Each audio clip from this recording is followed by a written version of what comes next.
থাকে তার সেই বাধাটাই হইল মৃত্যু। মৃত্যুটা হওয়ার সাথে সাথে সে জান্নাতি, সে জান্নাতি, কোনো কথা নাই। এখন আমি সৈয়দ সাদিক কি বলি যে আমার এই হাতে ধরে কেউ যদি বায়াত রাসূল গ্রহণ করো, মুরিদ হও, তাহলে তোমাকে জান্নাতে না নিয়ে আমি জান্নাতে যাব না।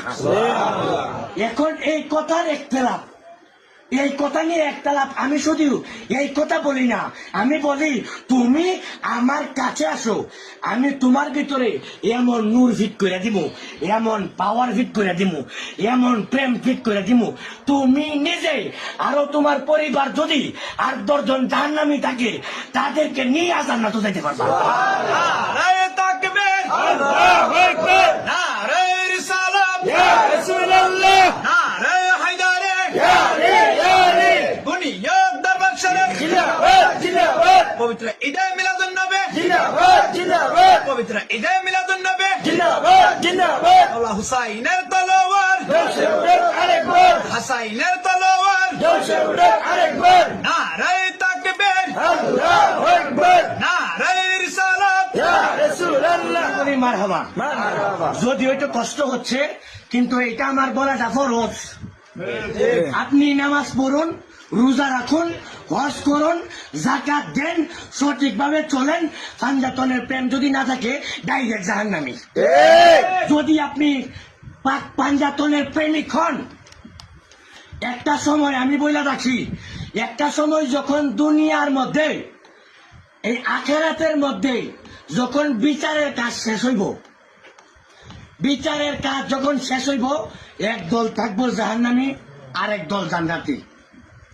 একটু লক্ষ্য করে দেখুন, আমি শুধু এমনি এমনি বলি না জান্নাতে নিয়ে যাবো, কেমনে বলি, যখন আমার কাছে একজন আসে তার ভিতরে আমি পাক পাঞ্জাতনের প্রেম ঢুকাইয়া দিই, তার ভিতরে আমি পাঞ্জাতনের প্রেম ঢুকাই দিই। আপনি পাক পাঞ্জাতনের প্রেম আপনার ভিতরে নিয়ে দেখেন, কোন দেও দানব জিনপুরি যদি আয়ে নষ্ট করতো, ক্ষতি করতো, 109 বার সালাম দিয়া পাইয়া দেবো।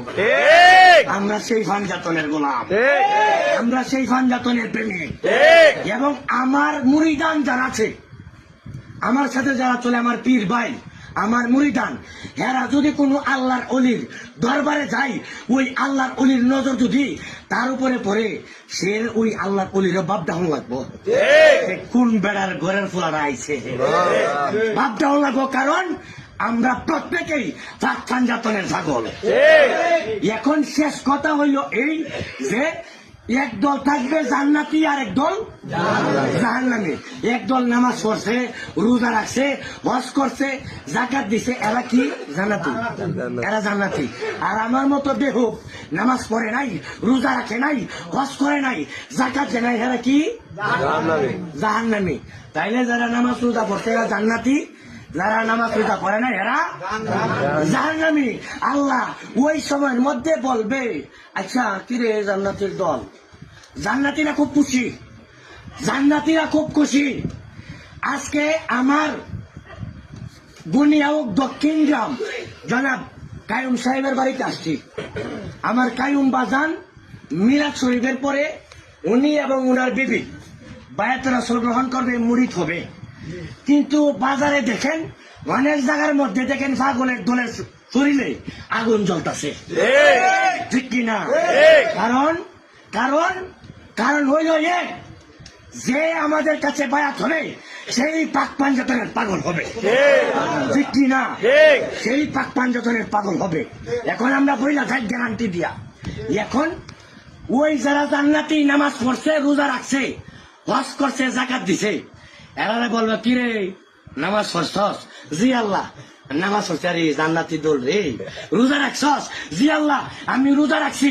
আমি কিন্তু সহি হাদিস বলতাছি, আমার কাছে প্রমাণ আছে, কিতাব আছে, যত বড় মুফতি মুহাদ্দিস হাফেজ আসুক, যত বড় সর্দার আসুক, আমি দলিল সহ দেখাই দিব ইনশাআল্লাহ। দলিল সহ বাবুল মিয়ার গোলাম দাবি করি, দলিল সহ দেখাই দিব। এখন আল্লাহ যখন বলবে জান্নাতি দল নামাজ পড়ছো? জি আল্লাহ পড়ছি।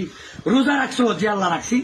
হজ করছো, যাকাত দিছো? জি আল্লাহ দিছি। আরে এটা তো তোরা জান্নাতি। আচ্ছা ফার্স্ট পাঞ্জাতনরা মানছিলানি, তখন ওই জান্নাতি দল বলবে, আল্লাহ তুমি বলছো নামাজ পড়তাম, আমরা নামাজ পড়ছি। তুমি বলছো রোজা রাখার জন্য আমরা রোজা রাখছি। তুমি বলছো হজ করার জন্য আমরা হজ করেছি। তুমি বলছো জাকাত দেওয়ার জন্য আমরা জাকাত দিয়েছি। আল্লাহ আমরা তো পাঞ্জাতন কিতা চিনি, পাঞ্জাতন কিতা চিনি না। আমার আল্লাহ বলবে, এই ফেরেশতা যাও যাও যাও, হেরে জান্নাতির দল থেকে বাইর কইরা জাহান্নামের দলে ফেলাইয়া দেও। জান্নাতির দল থেকে বাইর কইরা